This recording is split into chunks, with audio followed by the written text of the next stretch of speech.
Tonight, the war enters a phase no commander wanted to face. Not Ukraine, not Russia, not even the world watching from a distance. Hours ago, satellite surveillance captured an unusual movement across the Eastern Front, a wave of armored divisions pushing silently through the tree lanes near Lyman and Kupiansk. No warning, no official statement, no televised announcement. Only the thin, cold sound of engines preparing to rewrite the night. On the Ukrainian side, thermal drones caught something equally unsettling. Russian supply convoys rerouting, artillery positions shifting, entire brigades disappearing from locations they held for weeks. It's the kind of movement that indicates one thing: a large-scale coordinated strike. But what makes tonight different is not the buildup. It's the timing. For the first time in months, Ukrainian air defenses have been strained to their limit. Interceptors are being rationed. Patriot batteries are repositioning. Ammunition stockpiles are stretched.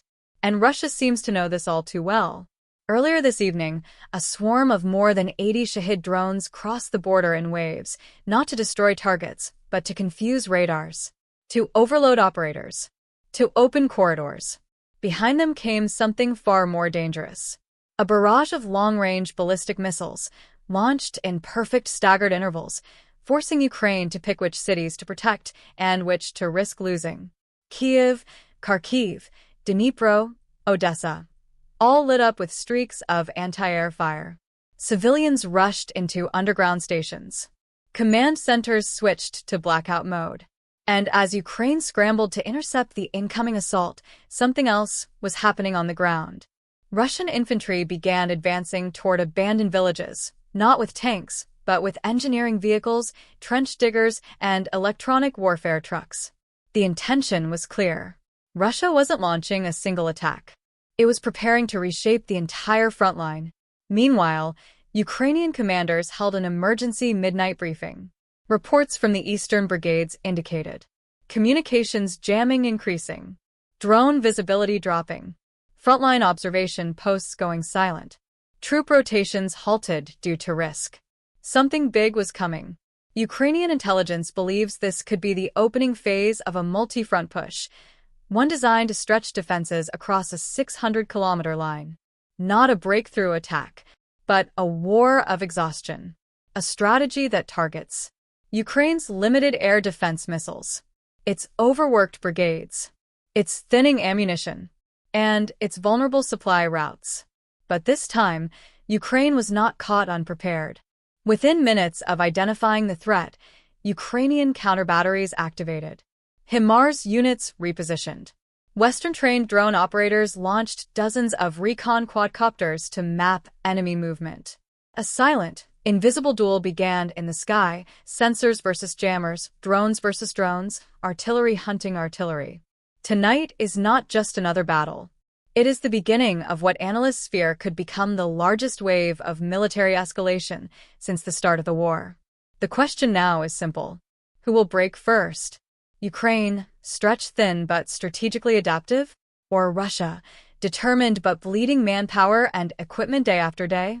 What happens in these next hours might decide not just a front line, but the direction of the entire conflict. And this is where our deeper investigation begins. While the night sky burned with missiles, the real battle began hundreds of kilometers away, deep inside the logistical arteries that keep armies alive. Every war analyst agrees. The side that controls supply routes controls the pace of the conflict. And tonight, those routes became the primary target. Ukraine's lifeline runs west to east, connecting ammunition depots, rail hubs, and frontline brigades. Russia knows this. That's why one of its earliest moves was to strike multiple logistical nodes simultaneously, not to destroy them entirely, but to disrupt flow. In central Ukraine, trains carrying artillery shells were halted as air raid sirens triggered emergency shutdown protocols. In Kharkiv, a fuel depot switched to manual transfer mode after losing power. Near Mykolaiv, supply trucks were forced to reroute 60 kilometers because of a suspected drone threat. This is exactly what Russia wants. Not destruction, but delay. Meanwhile, Russia's own supply chain is under silent attack. Ukrainian special forces have been targeting ammunition warehouses deep inside occupied territories. Small explosions, sabotages, sudden fires, each one seemingly minor, but collectively devastating. Russia can launch missiles, but without fuel, shells, and spare parts, its offensive power collapses. Ukraine's strategy is simple: cut off the head by starving the body. As both sides push to control supply corridors, the frontline soldiers become the ultimate victims of this logistical chess match. Units report shortages of radios, drones, and even power banks. Russian troops complain about delays in food deliveries. Ukrainian soldiers wait longer for armored vehicles to rotate. This invisible war may not dominate headlines, but it will determine who controls the battlefield in the weeks ahead. If any weapon defines this war, it is not tanks or jets, it is drones. Tonight, as chaos unfolded along the front, drone operators became the most important soldiers on both sides. Russia deployed long-range Lancets equipped with thermal targeting. Ukraine responded with FPV kamikaze drones flown by operators sitting miles away, watching the battlefield through night vision screens. For hours, the sky became a digital battlefield. Lancets hunted Ukrainian artillery. FPVs hunted Russian armored vehicles. Recon drones mapped trenches. Electronic warfare units tried to blind everything. One Ukrainian operator described the scene as a cyberstorm above a real war. Ukraine's advantage is creativity, soldiers building custom FPVs using commercial parts. Russia's advantage is quantity, thousands of drones produced monthly. But tonight, Ukraine gained a critical edge. A new wave of AI-assisted targeting systems, recently supplied by Western partners, allowed Ukrainian drones to identify and strike moving vehicles with far greater accuracy. Within minutes, Ukrainian units reported hitting Russian fuel trucks, mobile radars, and even an engineering convoy. This drone war is no longer about surveillance. It is about dominance. And whoever wins the sky, wins the ground beneath it. As drone battles intensified, the front line itself began to shift. In the forests near Kreminna, Russian troops attempted to push through a weak Ukrainian sector. Early reports suggested some Ukrainian units fell back to avoid encirclement. But Ukraine quickly countered. Fresh reinforcements, including a mechanized brigade, moved into position, forcing Russian troops to halt their advance. Russian forces attempted to seize 2 villages south of Bakhmut, using artillery cover and armored vehicles. For a moment, it looked like they might break Ukrainian lines. But Ukrainian anti-tank squads ambushed them from concealed positions, destroying several vehicles and stopping the push cold. What's happening now is not a collapse. It is a reshuffling of the front line, one that can flip in either direction. Every meter gained or lost tonight comes at the cost of lives, ammunition, and exhaustion. And neither side is willing to give up ground without a fight. Beyond the battlefield, tonight's escalation carries a hidden danger, a geopolitical chain reaction. Western analysts worry that if Russia's offensive becomes too successful, NATO may be forced to accelerate military aid. On the other hand, if Ukraine begins striking deeper into Russian territory, Moscow may retaliate in unpredictable ways. Energy markets are already reacting. European security councils are holding emergency sessions. NATO surveillance planes are flying closer to the Black Sea. The world may be watching this as just another phase. But for Ukraine and Russia, this is a turning point, and the next move could reshape the entire region. While artillery shook the front line and drones filled the night sky, an entirely different war was unfolding beneath the earth, inside a maze of bunkers, tunnels, and fortified underground command posts that both sides have spent years building. Ukraine's defensive network under the Donbas region has become essential for survival. These underground positions allow soldiers to move without being detected by drones, send supplies through hidden routes, and launch surprise counterattacks. Generators hum quietly below layers of reinforced concrete. Maps glow under red tactical lights. Officers track every movement on digital screens. But Russia has its own underground empire. Under occupied territories, Russian forces have created deep storage tunnels, ammunition caverns, and field hospitals hidden from satellite surveillance. Engineers used tunneling machines to carve new routes, linking trenches to supply caches miles inland. Tonight, these underground systems became critical. A Russian missile strike targeted a Ukrainian brigade headquarters above ground, but the command survived because the real control center was buried far beneath the surface. Ukraine retaliated by hitting a Russian ammunition base in Luhansk, where underground blast vents betrayed the location of a hidden depot. This subterranean war is almost invisible to the outside world, but it determines whether armies can coordinate or collapse. If the tunnels fall, the front lines fall. And both sides know it. For 2 years, neither side has controlled the air. Tonight, that balance began to shift. Russia launched a rare formation of Su-34 fighter bombers, each carrying precision glide bombs intended to strike Ukrainian fortifications. But Ukraine was ready. Newly installed Western radar systems detected the aircraft long before they approached striking range.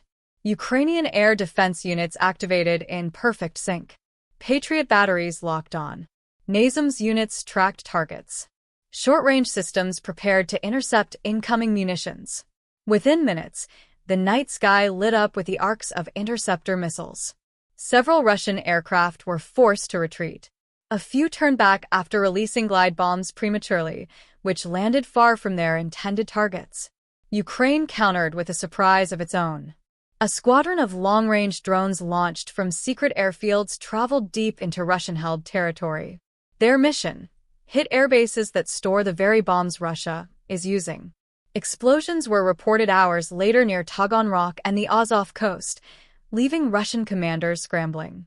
This wasn't just an exchange of strikes. It was a warning. Ukraine is aggressively hunting the supply chain for Russia's air power. And Russia is attempting to overwhelm Ukrainian defenses before Western weapon shipments arrive. Whoever wins the skies above the battlefield will dictate the next month of war. And tonight was the opening round. If drones are the eyes of this war, artillery is the fist. Tonight, both sides unleashed some of the heaviest shelling seen in weeks. The ground shook across the Donetsk region as Russian rocket systems fired volley after volley, attempting to soften Ukrainian lines before a ground push. Ukraine responded with counter-battery fire, weapons designed specifically to hunt the enemy's artillery. HIMARS units, guided by real-time drone feeds, struck Russian Grad and Yurgen launchers just minutes after they revealed their positions. The artillery war is brutal and mathematical. Fire first. Relocate instantly. Survive long enough to strike again. But the real challenge is ammunition. Ukraine struggles with shortages. Russia struggles with inefficiency. Both sides burn through thousands of shells per day. And tonight, the rate of fire on both sides intensified dramatically. Russia attempted to overwhelm Ukrainian defenses by sheer volume. Ukraine relied on accuracy, hitting fuel depots, command trucks, and artillery positions with near-surgical precision. This duel is exhausting both armies. But it is also deciding the war one strike at a time. Because in trench warfare, the side with artillery power writes the map. Far from the front line, entire cities spent the night bracing for the worst. Kharkiv, only minutes from Russian territory by missile flight, saw repeated blackouts as air defense crews intercepted incoming attacks. Residents huddled in metro stations, listening to the echoing thud of explosions outside. In Kiev, emergency response teams raced from site to site, extinguishing fires, clearing debris, and rescuing civilians trapped in damaged buildings. Despite exhaustion, morale remained strong. People shared food, blankets, and flashlights, refusing to let fear take hold. Odessa, meanwhile, faced a new threat. Russian warships repositioned in the Black Sea, hinting at possible cruise missile launches. Ukrainian coastal defenses went on high alert. Patrol drones monitored the sea lines, scanning for movement. These cities are not just homes for millions, they are strategic targets. Knocking out power grids, ports, and transport hubs would cripple Ukraine's ability to sustain a long war. But what Russia may not fully understand is this.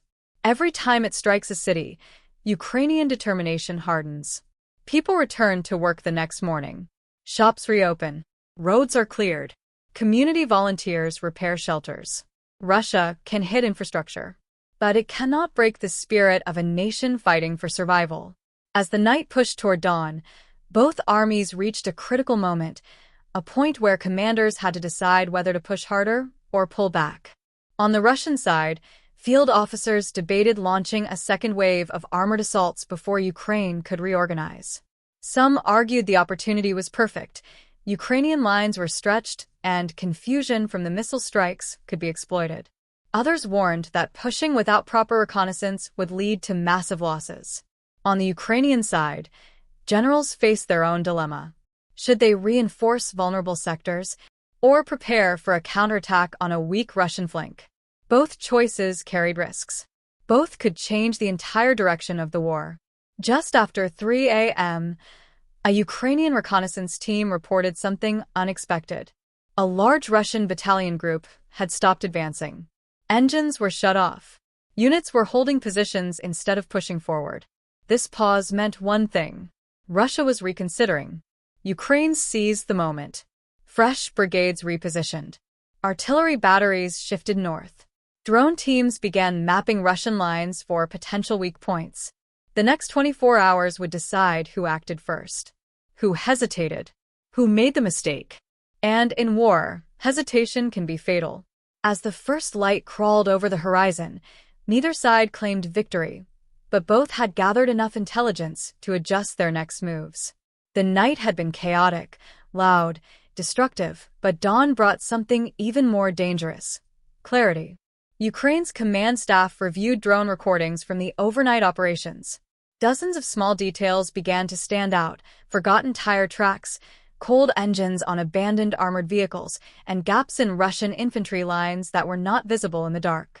These clues painted a critical picture. Russia was massing forces in 2 key sectors while thinning out troops in 3 others. This wasn't just repositioning. It was a diversion. Russia hoped Ukraine would reinforce the wrong areas, leaving the real target exposed. But Ukrainian analysts spotted the trick. By comparing satellite heat signatures with drone patterns, they confirmed that Russia's buildup near Kupiansk was a feint, and the actual ground assault was more likely to hit the flank near Avdiivka. Ukraine immediately adapted. Brigades that were originally preparing to move north were redirected west. Additional artillery units were deployed behind elevated ground to counter any surprise movement. Drone operators were instructed to double surveillance over the suspected attack routes. Russia attempted to manipulate the battlefield with misdirection. But Ukraine, learning from years of war, refused to take the bait.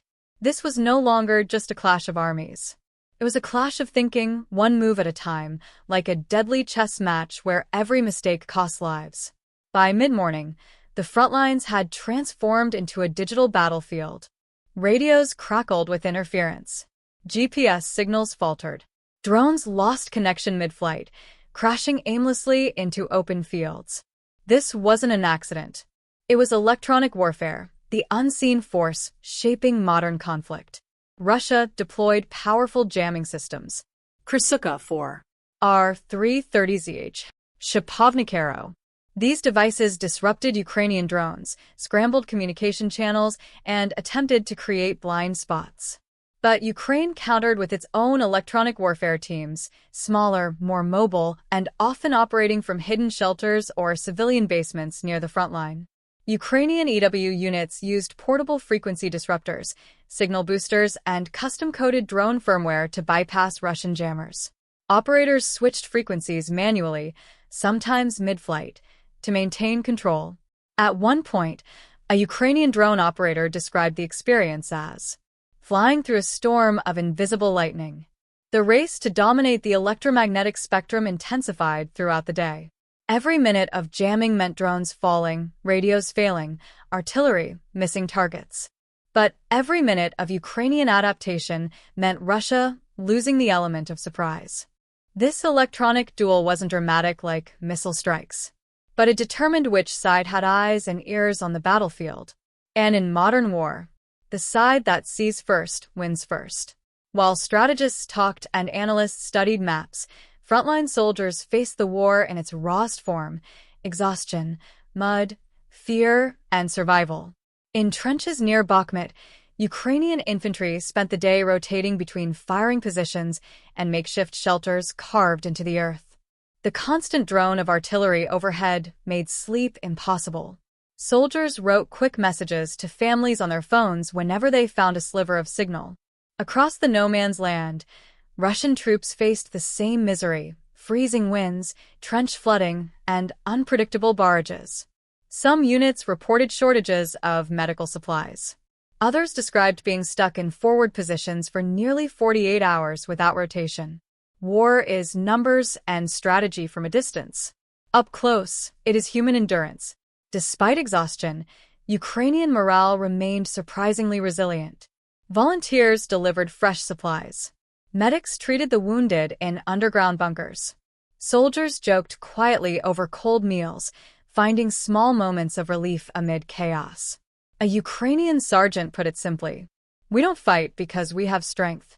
We fight because stopping is not an option." The front line is not just territory. It is a test of spirit, and both armies are being pushed to their absolute limits. Far beyond the trenches, global powers were silently reshaping the conflict. In Brussels, NATO officials met behind closed doors to assess the new escalation. The fear was clear: if Russia's offensive succeeded too quickly, Ukraine could lose strategic ground before reinforcements and weapon shipments arrived. Meanwhile, in Washington, analysts evaluated satellite images showing Russian troop movements. Discussions intensified over sending additional air defense systems and long-range missiles. In Moscow, Russian military advisors debated whether to escalate strikes deeper into Ukraine or maintain pressure along the front line. The Kremlin wanted victory, but feared overextending its resources. Even Beijing and Tehran monitored the situation closely, each calculating how the shifting war dynamics might affect global alliances. This war is no longer just Russia versus Ukraine. It is a duel with the world watching and reacting. Every decision, every missile, every advance echoes far beyond the battlefield. Tonight, political rooms thousands of miles away carry just as much weight as trenches on the front. As evening settled once again, the war took an unexpected turn. Ukraine launched a sudden counteroffensive in a sector Russia least expected, south of Orikhiv. Recon drones had detected a temporary gap in Russian troop coverage earlier that day. Ukrainian commanders acted immediately. Mechanized units pushed forward. Artillery hammered Russian fallback routes. Drone swarms provided real-time targeting. The attack shocked Russian forces, who were preparing for their own offensive in a different region. Several Russian units were caught between retreat and repositioning, creating confusion and slowing their response. Ukraine wasn't trying to seize vast territory. The objective was precise: disrupt Russia's timetable, force them to delay, break the momentum. And it worked. By striking first in an unexpected direction, Ukraine tilted the balance of initiative. Russia was forced to redirect reinforcements, delaying its planned assault by hours, possibly days. In wars like this, timing is everything. A delayed attack can mean the difference between breakthrough and failure. Tonight, Ukraine stole those precious hours. And with every hour gained, the course of the conflict shifts. The sun rose over the battlefield, casting long shadows across ruined structures, shattered tree lines, and the smoke-filled horizon. The previous night's brutal clashes had left scars on both armies. But war never stops to heal wounds. It only demands more. Ukrainian reconnaissance teams moved cautiously through the newly gained areas, scanning for mines, tripwires, and hidden positions Russia might have left behind. Every corner, every abandoned trench, every ruined farmhouse had the potential to hide danger. At the same time, Russian artillery units had pulled back to secondary defensive belts, creating layered fire zones. Their intent was clear: slow Ukraine down, exhaust them, and strike when they least expect it. But Ukrainian analysts noticed something deeper.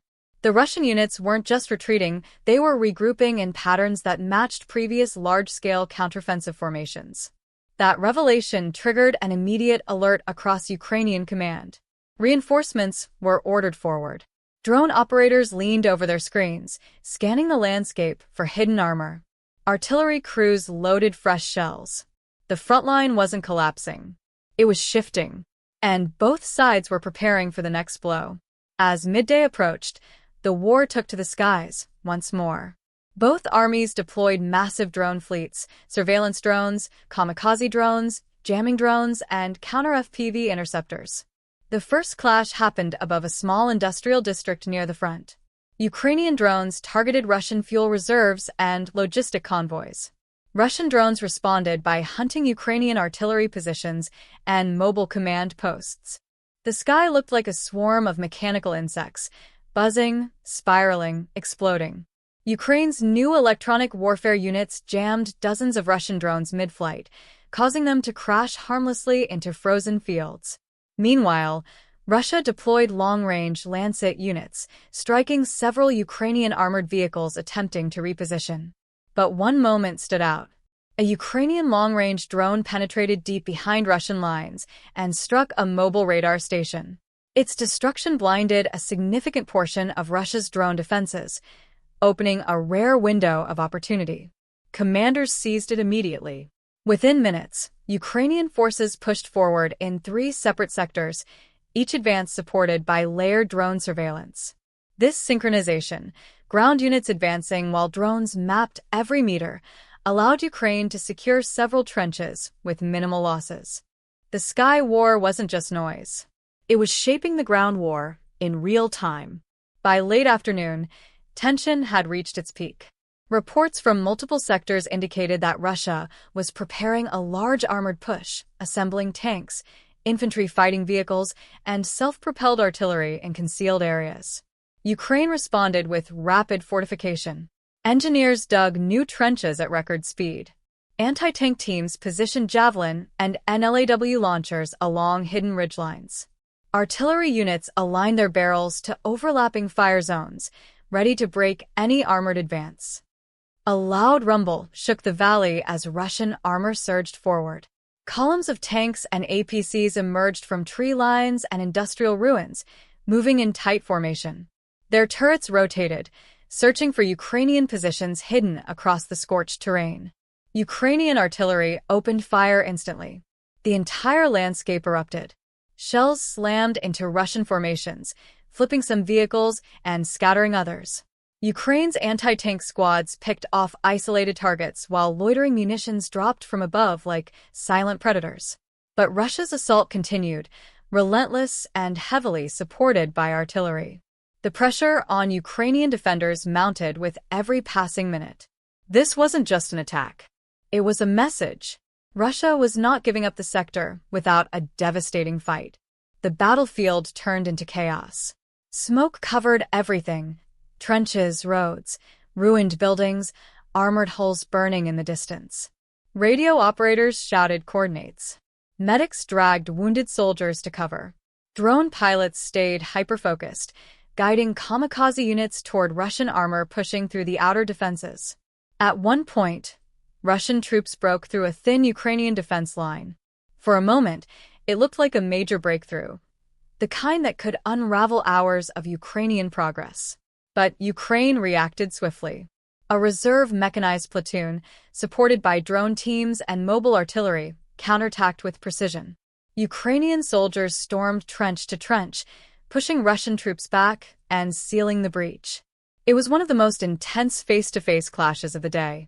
By the time the smoke cleared, Ukrainian forces had not only held the line, they had pushed the Russians back to their original starting point. But the cost was heavy. Both sides suffered casualties. Both sides lost vehicles. Both sides were exhausted. Yet the determination on the Ukrainian front was unbroken. As night approached again, the battlefield settled into a tense quiet. The ground was littered with burnt armor, destroyed drones, collapsed trenches, and the echoes of a day that felt like an entire war compressed into a few hours. Both armies pulled back slightly, tending to their wounded, reloading ammunition, and repositioning for the next inevitable confrontation. Ukraine had maintained its gains. Russia had prevented a total collapse. Neither side walked away victorious, but neither side broke. Analysts watching from abroad called it a draw. But soldiers on the ground knew the truth. This was the calm before the next storm. The war wasn't slowing down. It was accelerating. And the next clash would be bigger, faster, and even more unpredictable. The battlefield was quiet again, not peaceful, just waiting. Waiting for the next move. If you want more frontline breakdowns, real-time battlefield analysis, and deep documentary-style coverage just like this, then make sure to subscribe to the channel, turn on the notification bell, and share this video with others who follow global conflict updates. Your support helps us bring you accurate, unbiased, and high-intensity reports every single day.